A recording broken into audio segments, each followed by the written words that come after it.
L'histoire de l'humanité peut être retracée et lue à travers son patrimoine bâti, tant celui-ci traduit en actes concrets les différentes époques de notre histoire, les rêves de puissance, les gestes de reconnaissance ou les marques de souvenirs. Ce patrimoine n'est jamais neutre, lié qu'il est à des visions politiques, et sa présence, sa préservation ou son éventuelle réutilisation ont de tout temps suscité des débats. Il aura fallu souvent de longues années pour faire accepter cet héritage, pour admettre qu'il fait partie de notre identité et en construire le narratif. L'Europe du XXe siècle n'a pas été épargnée et se retrouve confrontée en ce XXIe siècle à des questions d'autant plus importantes que ce patrimoine bâti est souvent lié à des épisodes douloureux de conflits ou de régimes totalitaires. Et je voudrais remercier vivement Madame la maire de Sofia, Madame la directrice du NDK et le directeur de l'agence bulgare de presse d'avoir consenti à recevoir ce forum. Ce projet est aussi né de nos échanges riches et multiples avec le ministère de la Culture, et je remercie le ministre de nous avoir fait l'honneur de sa présence. Échanges sur la question de la valorisation et de la conservation du patrimoine bâti. Nous avons d'ailleurs pu organiser ensemble, en avril dernier, un séminaire sur le Code du patrimoine avec l'intervention de Philippe Prost, architecte, spécialiste du patrimoine et de sa réutilisation. Et je vois, Monsieur le Ministre, ce forum comme une étape supplémentaire dans notre coopération dans ce domaine. Поздравявам организаторите за това, че ни събраха заедно експертите, гражданите, представителите на местната власт, на националната власт и парламента. Като град с хилядолетна история, София притежава архитектурно наследство, за което следва всички ние да полагаме последователни и целенасочени усилия за опазване. Тази задача, както знаем всички, е изключително трудна по много причини. Въпросът със собствеността, взаимоотношенията с собствениците, някои от тях имат възможност, но нямат желание, други нямат възможност. И институциите трябва да намерим работещия механизъм. Като положителен факт отчитам, че настоящата конференция ще ни предостави възможност да направим ретроспекция, както на промените в архитектурата по време на различните политически управления, така и на тяхната оценка от обществеността. Убеден съм, че докладите и презентациите ще представляват интерес не само за професионалната общност, архитекти, урбанисти, историци, но и за гражданите, които съпреживяват всичко създадено, внасяйки в пространствата емоции, спомени, история. Je ne saurais me permettre de parler d'architecture devant autant d'architectes, urbanistes, critiques des arts, et enseignants éminents venus du monde entier, mais j'aimerais vous partager que j'ai la chance de travailler dans le Parlement bulgare, qui est un bâtiment classé dans l'histoire remarquable, a commencé à 1884.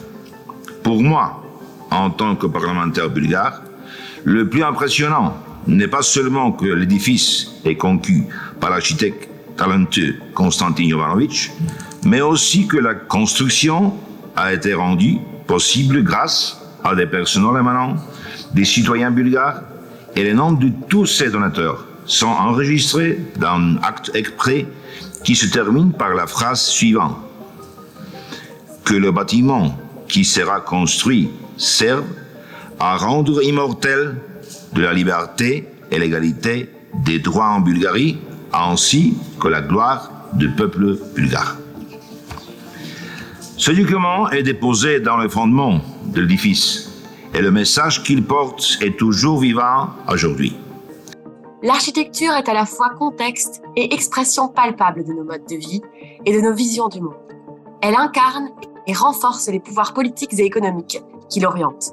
Au-delà de la conception d'un nouvel édifice, l'attention que nous lui accordons au cours du temps, le choix que nous faisons de le protéger ou non, de le réinventer, de le détruire parfois, raconte notre rapport au passé et à travers lui les priorités de notre présent. Le patrimoine architectural du XXe siècle porte la mémoire souvent douloureuse et controversée d'un passé proche et donc difficile à appréhender. Mais ce patrimoine témoigne aussi de l'incroyable résilience, inventivité et créativité des artistes, ingénieurs et architectes européens, ainsi que de la force des liens qu'ils ont tissés à travers et par-delà le continent. Най-важното в този форум е една вечна дискусия за трудния избор между построеното от предците вчера и прагматичните нужди на днешните хора. Един дебат, който се води от векове, от хилядолетия. Например, когато през 268 година едно от 7-те чудеса на света, храма на Артемида в Ефес, в днешна Турция, бил разрушен окончателно от готите, след като много пъти преди това бил разрушаван и отново възстановяван, готите използвали камъните му, за да си построят къщи. Пренесено в наше време, в века, за който вие ще говорите тук, това се е случвало на много места в Европа. Чаушеско разрушава цели квартали, за да построи Дома на народите, един от символите на днешния град Букурещ. Тук в София се случва нещо подобно в по-малък мащаб, за да бъде построен партийния дом на Комунистическата партия и сградите, в които са правителството и президентството в момента. Огромен дебат в ново време беше какво да направим с мавзолея на големия партиен комунистически лидер Георги Димитров, който в края на краищата беше разрушен. Този дебат продължава за паметника на съветската армия. Аз имам отговор какво трябва да правим с наследството, което сме получили. Трябва да не бъдем като тези, които отричаме.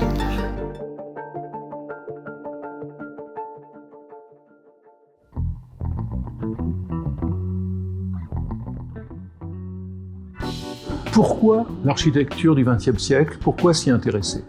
Il y a tout d'abord un aspect extrêmement concret. C'est au XXe siècle qu'on a construit le plus de bâtiments dans toute l'histoire de l'humanité.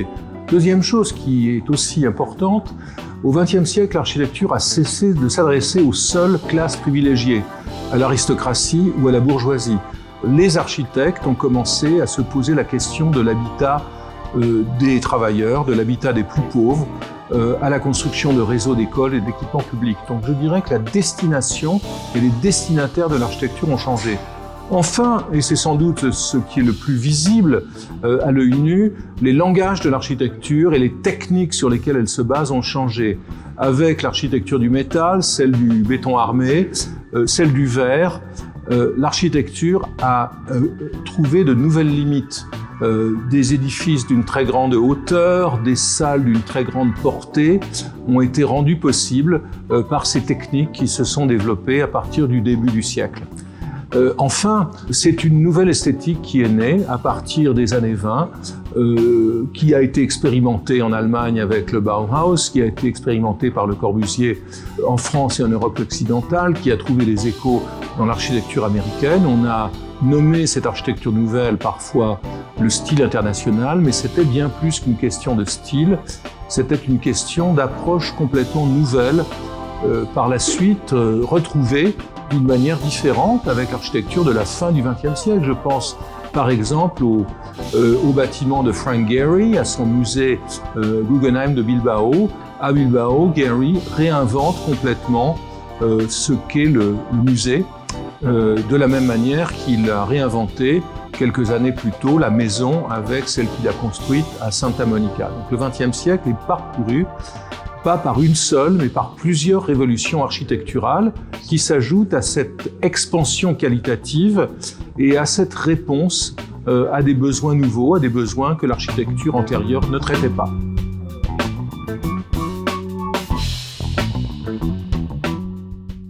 à savoir l'ajustement entre la destination sociale et politique de l'architecture et les stratégies de projet. En contradiction avec l'assimilation mécanique de la modernité et de la démocratie d'un côté et du conservatisme et du totalitarisme de l'autre, les recherches récentes confirment que la modernisation s'est poursuivie et a même progressé avec l'usage de langage conservateur ou régressif.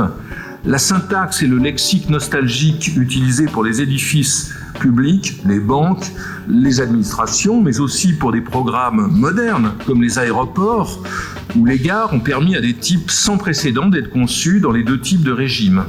Il n'y a que peu de cas dans lesquels les codes esthétiques ont été aussi innovants que les activités abritées par ces bâtiments, longtemps figés dans un vêtement conservateur. Et il n'est pas sans intérêt à ce propos de noter qu'une des tentatives les plus radicales pour moderniser la culture de projet et de construction d'un État entier fut celle engagée par Ernst Neufert, ancien assistant de Walter Gropius et qui devint le bras droit du ministre nazi Albert Speer. Neufert était la plus parfaite expression du discours du fonctionnalisme de la République de Weimar. Il est devenu l'auteur du plus grand best-seller d'architecture de tous les temps, sa Bauentwurfslehre, publié à plus de 500 000 exemplaires dans 42 langues et qui est en quelque sorte le bréviaire des architectes du monde. C'est un projet qui lui a valu d'être nommé professeur par Hitler en 1936. Plutôt que de s'arrêter sur les régimes et leurs politiques, ne conviendrait-il pas d'observer les stratégies déployées par les architectes face à eux ? Plutôt que de découper le récit selon les seuils politiques et les changements de régime, on pourrait reconstruire les trajectoires des architectes qu'ils ont traversées et transcendées. L'engagement politique explicite des architectes était évidemment une donnée importante. J'ai à l'esprit le pacifisme de Frank Lloyd Wright à l'approche de la Seconde Guerre mondiale, qui l'a opposé à des gens comme Louis Mumford, alors que Philip Johnson, on voit ici un rapport du FBI sur lui, était franchement pro-nazi.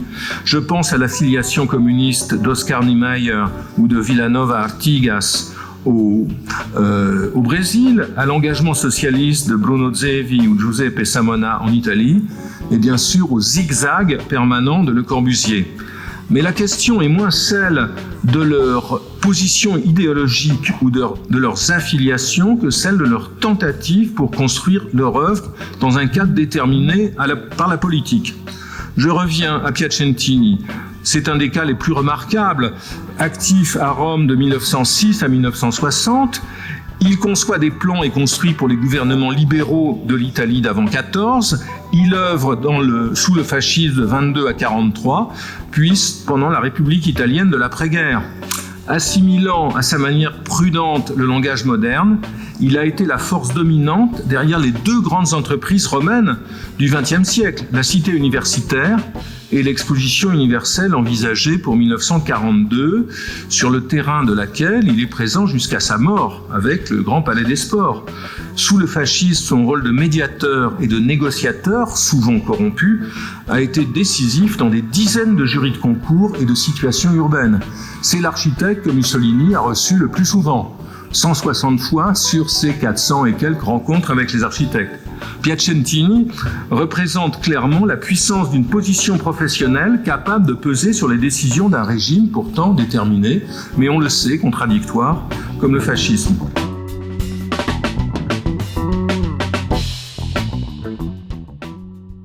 Il serait tentant de ne voir qu'opportunisme ou cynisme dans la trame de tous ces épisodes, qui sont loin de porter sur les seuls édifices représentant le pouvoir, mais portent aussi sur ceux qui permettent son exercice concret. Et je voudrais ici rappeler que l'architecture, ça n'est pas la construction des monuments publics, des parlements, des palais des présidents, c'est aussi la discipline qui donne forme aux habitations, aux écoles, aux piscines, aux magasins, à tous les lieux concrets de la vie sociale. Ce qui constitue en quelque sorte, pour utiliser un terme marxiste peut-être un peu obsolète, le capital social fixe de la société, pour la production duquel des appareils spécialisés, décentralisés, sont mis en place partout, indépendamment des États centralisés. Une dernière image. qui me permet de traverser l'Atlantique pour terminer, de prendre connaissance de ce plaidoyer que fit en 2013 Hillary Clinton, qui était alors secrétaire d'État au Council on Foreign Relations de Washington en faveur d'un ordre mondial décentralisé et pluriel, par contraste avec l'ordre antérieur. Clinton écrit « The pillars were a handful of big institutions and alliances dominated by major powers, and that structure delivered unprecedented peace and prosperity. But time takes its toll even on the greatest edifice, and we do need a new architecture for this new world, more Frank Gehry than formal Greek." Now, some of his works, Gehry's, might first appear haphazard, but in fact it's highly intentional and sophisticated. Where once a few strong columns could hold up the weight of the world, today we need a dynamic mix of materials and structures. Dans un retournement remarquable, tout se passe ici comme si une architecture des pouvoirs démocratiques était concevable, dérivée d'une lecture par les politiques eux-mêmes, comme cet exemple vient de le montrer, des édifices et des projets. Un certain pouvoir de l'architecture à former des métaphores utiles à l'action politique contemporaine pourrait ainsi apparaître. Merci. Alors, la question que je me pose, c'est comment faire du patrimoine. C'est-à-dire, on aperçoit un bâtiment, un lieu, une œuvre, et on veut faire sortir et remarquer les qualités patrimoniales. Qu'est-ce qu'on fait? On invite les gens de venir voir, on fait une photo, on raconte une histoire. Et raconter une histoire, c'est super intéressant et important parce que le patrimoine n'est jamais qu'un objet matériel. Le patrimoine est toujours aussi un narratif. Et le narratif, c'est-à-dire ce que les gens racontent, ce que je peux raconter aux gens. C'est ça qui rapproche les personnes d'un objet patrimonial qui peut être un bâtiment, qui peut être une statue sur une place, qui peut être aussi quelque chose de petit ou de très très grand, ou même un paysage qu'on connaît déjà mais qu'on n'a pas regardé à travers les lunettes patrimoniales. C'est-à-dire que ça ne regarde pas qu'une personne, mais c'est une société qui doit s'en emparer. Et pour protéger, il faut aussi, bien sûr, bien choisir, parce qu'on ne peut pas déclarer que tout est patrimoine. Donc, on a des catégories, on a des jugements de valeur. Et ces jugements de valeur, ça c'est important, quand on y travaille pendant longtemps, évoluent dans le temps. C'est-à-dire une chose qu'on a trouvée laide il y a 30 ans, on peut découvrir que, voilà, maintenant on la regarde autrement et on découvre que c'est quelque chose. Comme ici, par exemple, ce palais de culture dans lequel on se trouve. Quand il était tout prêt, tout neuf, j'aurais trouvé une horreur. C'est possible, hein, je l'aurais pas aimé. Mais maintenant, avec la historicisation des périodes des années 60, 70, 80, je peux reconnaître un style de période et je peux aussi reconnaître la typologie des palais de la culture dans les pays du socialisme. Il y a une générosité, il y a une luminosité et il y a aussi dans tout ce qui est équipement un vouloir du grand. C'est pas du tout une chose petite, mais une chose grandiose, un palais de la culture. Et me trouvant là-dedans, je suis absolument hébétée par la qualité dans les détails de ce bâtiment, de l'extérieur comme de l'intérieur, ainsi que par exemple des fontaines et la grosse fontaine qui se trouve en contrebas sur la grande place, que j'aurais trouvé il y a 20 ans une horreur et que je découvre aujourd'hui patrimoine.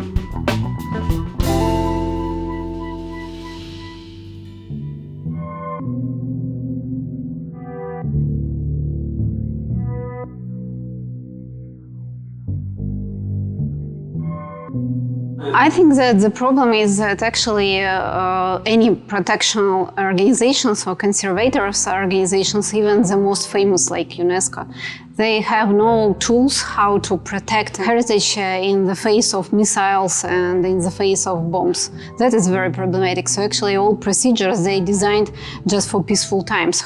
We can find some solutions how to reconstruct or how to recreate that buildings in future, but we have no tools how to protect them. I can show the example of the building that called Держпром in the central part of Kharkiv.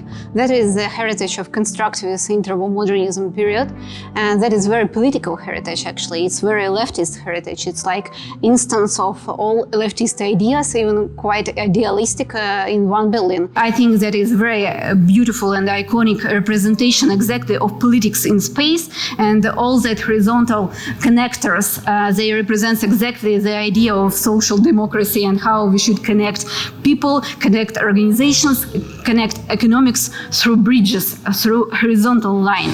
And moreover, when we call that Gazprom, people usually think that it's somehow connected with that state Russian institution, but no, it is just abbreviation of state industriality, and not just state industriality, but moreover it's some new economical politics function, because exactly in that building all syndicates, trusts of industriality should have their offices. So, and moreover they build that in cooperative way, so they paid for their offices. What can be maybe the message for next generation and for I think international community to give to that building status of World Heritage, because usually we understand World Heritage as some ancient objects, like, you know, some Parthenon or something very, very maybe old from Middle Ages. But actually modernist heritage is very important too. And for example, for such cities like Kharkiv that really under total shelling each days, we lost a lot of people. For community of Kharkiv, it would be very important international common sign that your heritage is our heritage, that is common heritage, and we want to protect that, and we think that that is significant.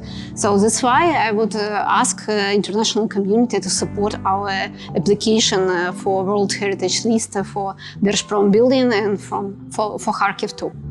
Actually, that is how our nationalism looked like in the 20th century, and I think how it looked like even now. That is combining between modernity, between progress, between leftist ideas, and between national identity, of course, and the national economy. And what they actually did right now, I mean Russian Federation, they tried to demolish not just our infrastructure, not just kill our people and our children, rape our women. They want to deconstruct our memory. They want to actually loot. They loot not just fridges and not just washing machines. They want to loot our ideas, even leftist ideas. All heritage preservation organizations, we can do nothing in face of missiles and bombs. But what we can do, not to allow to appropriate our cultural heritage and our ideas, not to allow to appropriate, I think, narrative.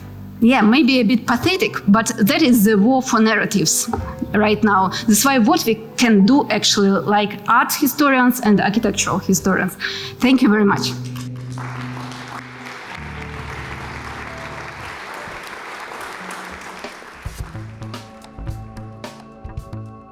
In contemporary time, immigration and a certain type of urban redevelopment puts new but very specific pressure on the social model of integration. Do you think that there's a lot of debate around Vienna, particularly in this respect, compare it to Scandinavian model, compare it to French social project like Aubervilliers and many other, Marseille was quoted here, some of the large-scale projects, and they're often presented as a dichotomy. Good projects, bad projects, as you've mentioned. How do you think that plays out today? Is there still more of a discussion about ideologies and aesthetics, or more about how to integrate this in the city structure and make it successfully for its main role, housing? So I think today it's different. We also look different to these projects, also to these huge projects of the 1960s and 70s, at least in Vienna. For example, this project I showed, one of the projects of the 1960s, 70s, this Alt Erla, this Wohnpark, which is really huge, and but it's still there were many studies done about the satisfaction of the inhabitants, and as until today they are really happy to live there. So this was always a kind of a contradiction to this constant criticism of this kind of architecture. Nevertheless, I think now there is a generation change, and we also will see how this project will continue or develop in the future. But what you asked also, what is the role of this project? Is there a new engagement with massive housing?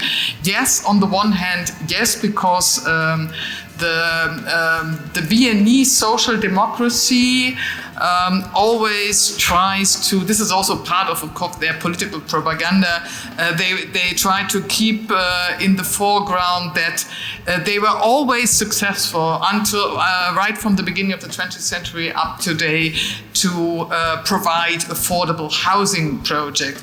We really have to be also aware that Austria is one of the few Western Europe countries where social housing has not been abandoned in the 1990s. So as in many other capitalist countries, there is still a Wiener Wohnen or the Gemeindebauten, which are provided by the municipality of Vienna, and of course the social democracy, which still produces a lot of affordable housing up to a certain limit. Ce qui me vient à l'esprit justement pour la patrimonialisation, c'est qu'on aimerait bien que l'histoire soit belle et le patrimoine soit beau, et en moralisant qu'il soit beau. Alors le beau, le bon, tout cela ne coïncide pas. Et ça, c'est, je pense, le point fondamental de notre débat. On aimerait bien que les dictateurs n'aient pas de goût, comme Hitler, bon, mais il y avait quand même des architectes pas bêtes qui n'ont construit pas que des horreurs. Alors l'esthétique, c'est-à-dire qu'il pourrait y avoir un bâtiment de l'époque nazie qui n'est pas si mal que ça, ou peut-être même beau. Ouf, hein, ça cause un problème moral. Tandis qu'en Italie, on a une autre situation. Peut-être que le dictateur n'était pas aussi affreux que Hitler, bon, et les architectes étaient certainement très, très, très doués. Donc on a une énorme masse de très, très beaux projets et aussi de très beaux, comment dire, beaux bâtiments. Mais est-ce que là, la beauté va faire disparaître la dictature ? Non, mais justement c'est l'ambiguïté qui m'intéresse, et c'est l'ambiguïté dans la construction patrimoniale qui m'intéresse aussi dans le débat. C'est-à-dire que c'est absolument pas du tout facile de former un jugement. Et c'est pas quelque chose qui disparaît avec la distanciation dans le temps. Ça a été une illusion. Et bien sûr que quand on est à l'inventaire, par exemple, on dit toujours que la distance d'une génération va permettre la formation d'un jugement sur la qualité esthétique. Oui, mais le problème, c'est justement que c'est jamais séparable de la recherche politique d'un lieu ou d'un bâtiment ou d'un personnage. Donc, on peut jamais dire que la moralisation, on met de côté et l'esthétisation va prendre le dessus. Non. Et c'est ça qui rend, je trouve, cette table ronde aussi importante et aussi impressionnante avec tout ce que j'ai vu.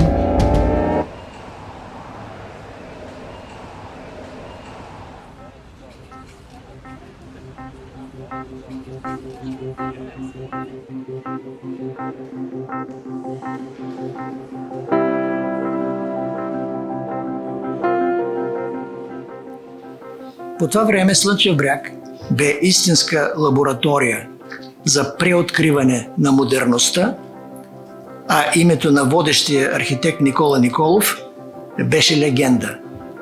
В началото урбанистичната тъкан на комплекса е съставена предимно от точкови обекти, разположени в изобилна зеленина. По-късно се появяват сложни структури, като например хотелската група на Никола Николов Созопол на север, с вътрешни пространства, улички, дворове и примерно също групата Континентал. При това важна цел е била постигането на пълна интеграция между архитектура и природа. Зеленената е част от архитектурната структура, пясъкът от дюните прониква във вътрешните дворове, приоритет имат визуалните връзки с морето, а друг обект, барвариетето на Слънчев бряг, на архитект Соколовски и архитект Евгений Зидаров, представлява неутрален кръгъл обем, изцяло ориентиран към околната среда, околната зелена среда. Но според мен най-впечатляваща е изявената контекстуалност на тези по-късни хотелски структури. Например, ансамбъла Созопол Несебър реагира чувствително на различни нива на контекста. Локално, в отношението към мястото, зеленената, плажа, дюните, околните сгради, хоризонта. Регионално, към паметта на територията, традициите на народната архитектура, на близките архитектурни резервати Созопол и Несебър. За целта архитекта свободно борави с материалите, видим бетон, с изявен фладър на кофража, въздействие на брутализма, но мотивирано от ролята на дървото в регионалната народна архитектура, камък, дърво. Виждате тази дървена решетка в дъното, която е типичен родопски тип маркиране в народната архитектура. Тази контекстуалност се проявява на всички нива на архитектурния образ, от урбанистичните структури и формообразуването на техните компоненти до елементите на интериора, мебели, осветителни тела, изцяло изработени по проекта на архитектите. Сега архитектурният пейзаж на Слънчев бряг е неузнаваем. Вижте как изглежда днес Слънчев бряг. В резултат капацитета на комплекса вече надхвърля 300 000 легла, т.е. 10 пъти повече от замисленото от Никола Николов. Прави една съпоставка между снимките от 1966 година и днешното състояние. Видимият бетон, както виждате, е измазан. Бялата мазилка, която беше характерен белег, тая комбинация видим бетон и бяла мазилка, е бойдисана. Дървената решетка е ликвидирана, сменена, а този вътрешен двор, в който проникваше пясъка от дюните, е затворен за максимално използване на капацитета на самия хотел. А що се отнася барбариетето в Слънчев бряг, има още по-трагична участ. То е изцяло периферно застроено. Ето какво се вижда само от него. Да не говорим за новата архитектура, която там се изгражда от този тип. Между същата такава нова архитектура съм виждал в Албания, в новите курорти. Тя очевидно е някаква универсална.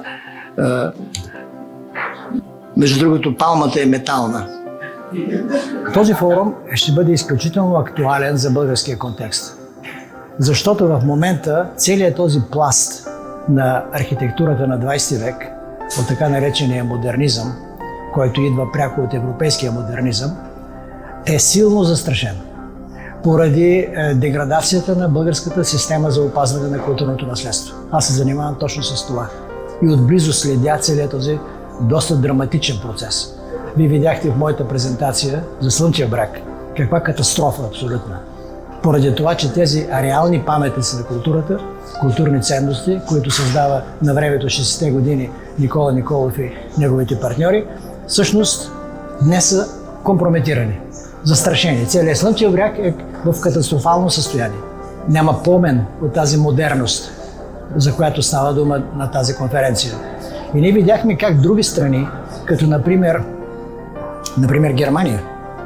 В Германия всъщност този пример, който днес беше пред нас, така наречената Карл Маркс алея или Сталин алея, всъщност тя е паметник на културата. А това е абсолютна социалистическа еманация. Омразния на времето на поляците дом на културата, който е подарък от Съветския съюз на поляците, днес е паметник на културата. Има един процес на осъзнаване и той започна доста отдавна, още 90-те години. Паметник на културата Карл Маркс алея от 95-та година някъде. В България този процес обаче е изключително муден, бавен, пълен с колебания от всички институции. И от Община София, и от Министерството на културата. Има страх. Няма ли да се оцени това като някаква едва ли не реставрация на социализма? Да, това са обекти, построени по времето на социализма. Но те са обекти, които абсолютно носят, най-добрите представители имам предвид, на Никола Николов, на Александър Баров, на Стефка Георгиева, на плеяда български архитекти, които са абсолютно информирани за европейския модернизъм и които създават в някакъв степен шедьоври български и които днес се компрометират. Това е големия проблем. Дори се разрушават. И в този смисъл форума би бил полезен, много полезен, защото би показал, че един международен форум от специалисти от висока класа, от всички тези страни, оценяват това наследство.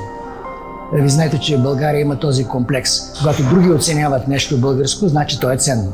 Когато българи казват, че е ценно, значи може да се пренебрегне. Вижте, в България има серия от изследователи, които работят на тази тема. Тези изследователи в момента са парцелирани. Те работят на различни места, дори в някаква степен се конкурират.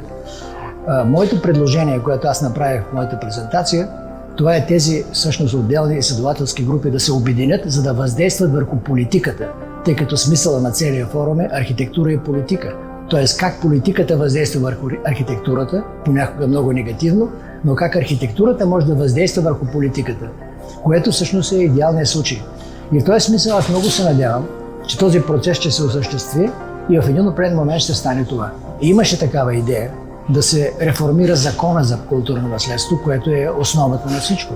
И ако се спомняте, имаше заместник-министър професор Кадинов, който впрочем участваше в началните фази на този форум и който чието оставка беше поискана по някакви причини. А тези причини са свързани с един основен проблем. Културното наследство е възел от интереси, възел от противоречия. И държавата трябва да се намеси, да преодолее тези интереси и да защити национални интереси.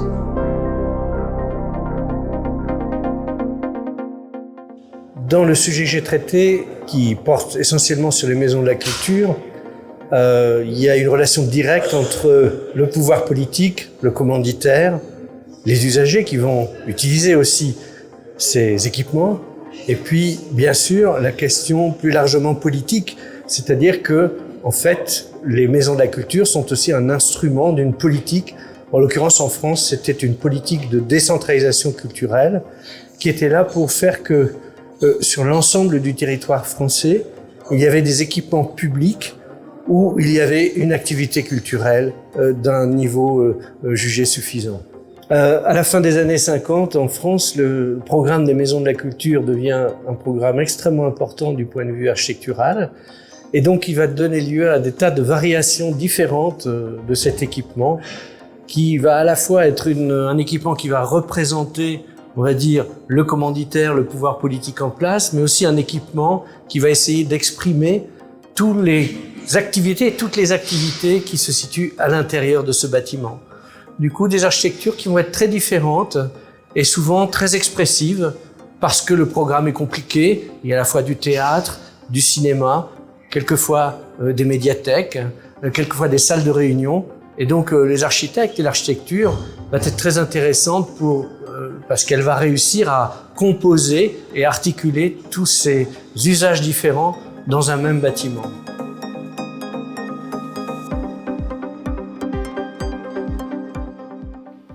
I'll start with a personal memory. This is a graphic portrait of myself in the 80s. Okay. Yeah. Well, anyway, I'm somewhere here. I'm somewhere here at the edge of the demolishing part. The dark gray is what's demolished. The light gray is what's next to be demolished.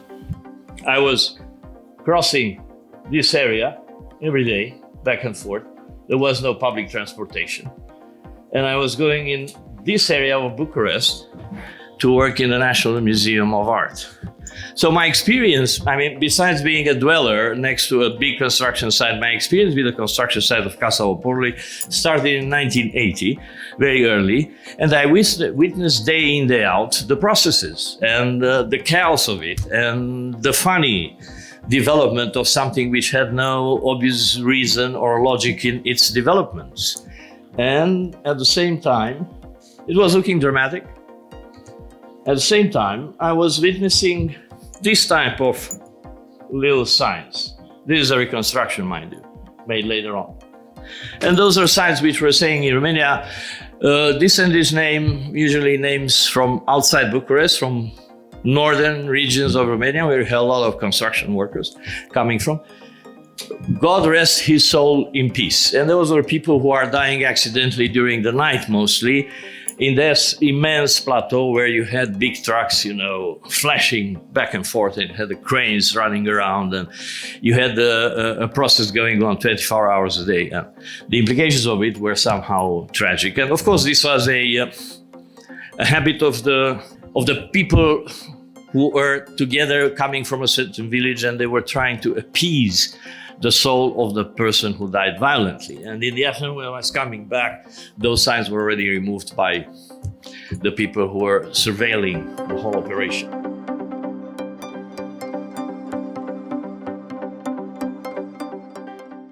I think we covered a lot of topics that are very important in the discourse on architecture, also on heritage, but also on culture. So for me, it was a very informative forum. And personally, I find that it's hard to be included in projects where we get to cover Eastern Central Europe as a comprehensive topic. So for me, it was a very good experience. The forum brought me the recognition that we can discuss these topics very openly, and there is always criticism, there's always debate on these topics, and actually people from the Eastern Central European region do actually have different perspectives, but we do tend to tackle the problems in very similar ways. So for me, that was a very important lesson from the forum.